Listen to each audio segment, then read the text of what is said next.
ब्रह्मचर्य का नाश वीर का नाश जीवन का नाश है। ब्रह्मचर्य अगर सही है, आपने किसी तरह इधर उधर तो ये प्रश्न ही नहीं रहेगा। जिधर दृष्टि डालोगे उधर जय होती चली जाएगी। आजकल के बच्चे नौजवान इसको मनोरंजन समझते हैं और उनको सलाह भी ऐसी मिलती है कि हम जैसे बोल रहे हैं ब्रह्मचर्य के लिए, तो डॉक्टर और आपको जो इधर सांसारिक प्रोत्साहन देने वाले हैं वो आपको सलाह देंगे। हमें तो अंग्रेजी का शब्द नहीं याद है, फ्रस्ट्रेशन। हाँ, यही जो स्टेशन कह रहे हैं गाड़ी स्टेशन से अलग कर दो तो बोले तुम बहुत शांत हो जाओगे और फिर अपने काम में देखो कैसा उपदेश दिया जा रहा है कि वो।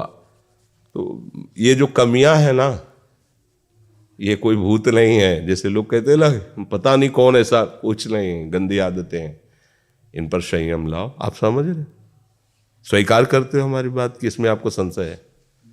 हाँ, तो आप देखो, हम आज ही सत्संग में बोल रहे थे, हमारे रक्त का स्वभाव है ऐसे, जैसे कट जाए ना तो उसका स्वभाव थोड़ी देर में गाढ़ा होने की कोशिश करेगा।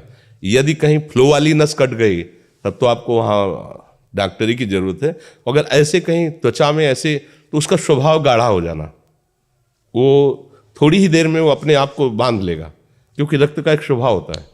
अगर वो बाहर किसी तरह भी आया तो ठंडा होकर गाढ़ा हो जाएगा, वो रोक लेगा। इसकी आखिरी परिणति है वीर्य, वो स्वयं से नहीं निकलता, वो इससे भी गाढ़ी वस्तु है, वो घर्षण से निकलता है। अगर आप उसको गर्म न करें चिंतन के द्वारा, क्रिया के द्वारा, तो नहीं निकलेगा। और जब हम उसको, तो फिर वो जीवन को नष्ट, प्राय इस पर बच्चे ध्यान ही नहीं देते कि ये कोई मार्ग भी है। और परिणाम क्या होता है कि फिर वो संसार में, जिसे डिप्रेशन कहते हैं, मानसिक रोग से ग्रसित हो जाते हैं, क्योंकि इसका परिणाम यही है।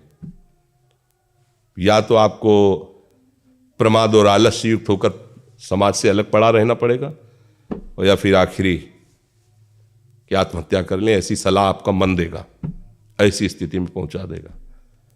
इसलिए हमें लगता है जब तक ब्याह न हो तब तक ब्रह्मचर्य से रहो, ब्याह भी हो जाए तो संयम से रहे। ये जीवनी शक्ति है, ये किसी के साथ खिलवाड़ नहीं करना चाहिए। पढ़ाई लिखाई वो कैसे तुम्हें बताए, अभी आप छेड़ना मत।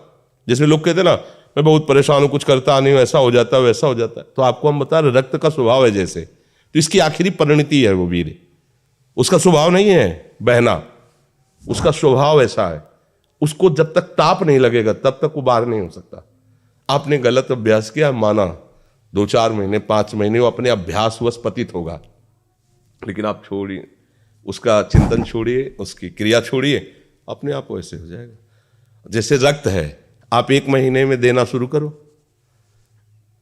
जो देने का नियत कितना, 100-200 ग्राम 500 ग्राम जो भी दिए, 300 जो भी आप दीजिए, हर महीने तैयार हो जाएगा।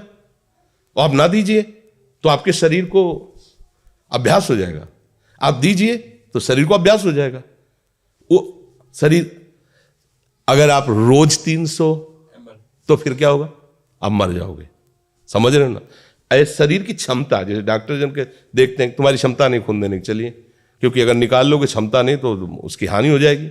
हाँ, तुम्हारी क्षमता है, तुम्हारे अंग ठीक है, तुम स्वस्थ हो, महीने में ऐसा या जो समय अवधि सोचो, रक्त की आखिरी परिणति वो है वीर्य। और आप क्या कर रहे हैं, रोज कई बार, आपका परिणाम क्या होगा? अगर रोज वो खून निकाला जाए तो आदमी की हालत क्या हो जाएगी?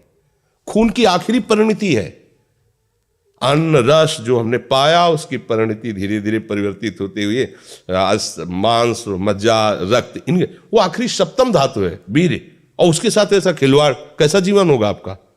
तो इस पर कोई विचार ही नहीं करता, समझता है ये तो केवल बाबा जियों का विषय। नहीं, आप मनुष्य शरीरधारी हो, आपको भी संयम से चलना है। और जब तक ब्याह हो तब तक तो संयम से ही चलना चाहिए। बच्चियों को तो गृहस्थी में अच्छे गृहस्थ बनेंगे जाकर, फिर उनकी हानि नहीं हो पाएगी उतनी। अब पहले से ही तो फिर अब वो पढ़ाई में मन कैसे लगे जब आपके पास पढ़ाई वाली सामग्री ही नहीं रह गई है। पहले क्या होता था, जैसे गुरुकुल में स्मृति आपकी कमजोर हो रही है तो मेधा शक्ति बलवान करने के लिए ब्राह्मी उसको पिलाई जाती थी, ब्राह्मी है, ये चीजें। क्यों? क्योंकि उनमें इतनी शीतलता, उनमें पौष्टिकता है कि वो वीर का वर्धन करके वीर को रोकेंगी, खास बात उसमें होती थी। अब हम इस बात को ना समझ करके फ्रेंड बनाते हैं और वो विनाश का खेल खेलते हैं जो हमारी सारी सांसारिक और पारमार्थिक दोनों उन्नति का नाश कर देता है। अब उस प्रश्न का क्या होता है? अब उसके लिए क्या सलाह? आप सही ढंग से रहो, अच्छा खाओ पियो, थोड़ा व्यायाम करो, सबके प्रति पवित्र भाव, अभी आप आनंद में आने लगोगे। और जैसी आदतें आजकल हो रही, आनंद वाली तो है नहीं, ये तो पतन वाली ही है। 4 दोस्त मिलते हैं, मदिरा पान करते हैं, गांजा और तो और क्या ड्रग्स। आप बताओ क्या होगा? आप इतना विष डाल रहे हो अपने अंदर, इसलिए विषैली चीजें डाल रहे हो, ऐसी गंदी आदतें डाल, आपका जीवन क्या होगा? कैसा खिलवाड़ किया जा रहा है मनुष्य शरीर से, जबकि ये देव दुर्लभ देही है भगवत प्राप्ति, इसके साथ कैसा? तो बच्चों को ना तो सत्संग मिल रहा है, ना शास्त्र स्वाध्याय मिल रहा है, ऐसा ही संग मिल रहा है जो पतन का कारण क्या हो रहा है। अच्छा, बहुत पढ़े लिखे हो और शराब पी के नाली के कीड़े की तरह पड़े हो, माता पिता का अपमान कर रहे हो, मनमानी बेविचार कर रहे हो, पढ़ाई लिखाई क्या हुआ? पढ़ा लिखा से भाई विद्या तो वही जो विनय, पवित्रता, शालीनता, सभ्यता, नम्रता, ये तो सद्गुण विद्या में आज की रह नहीं रहे। पढ़े लिखे माता पिता को ऐसे डांट देते जैसे कोई नौकर से बात करता है, हम स्वतंत्र हैं। अरे विषयों के गुलाम तू कब स्वतंत्र हो गया? स्वतंत्र तो परमहंस जन होते हैं जिन्होंने इंद्रियों को अब जीत लिया और भगवद आनंद में मस्त हो, वो स्वतंत्र हैं। इंद्रियों के गुलाम तुम स्वतंत्र हो? जो विषय जब चाहता है तुम्हें गिरा, तुम स्वतंत्र हो? माता पिता, गुरु, शास्त्र, इनकी परतंत्रता स्वीकार करने वाला ही स्वतंत्र होता है। ये मनमानी आचरण जो आजकल समाज में विस्तृत हो रहे हैं ना, ये पतन, अशांति और पाप का कारण बनते हैं, जो बहुत हानिकारक है। तो बच्चा सावधानी से रहो, जो बचा है उसको संभाल लो। जीवन जब से ज्ञान हो जाए तब से अपने को संभाल ले। भाई पूर्व में गलती हो गई, आगे सुधार लेते हैं जी।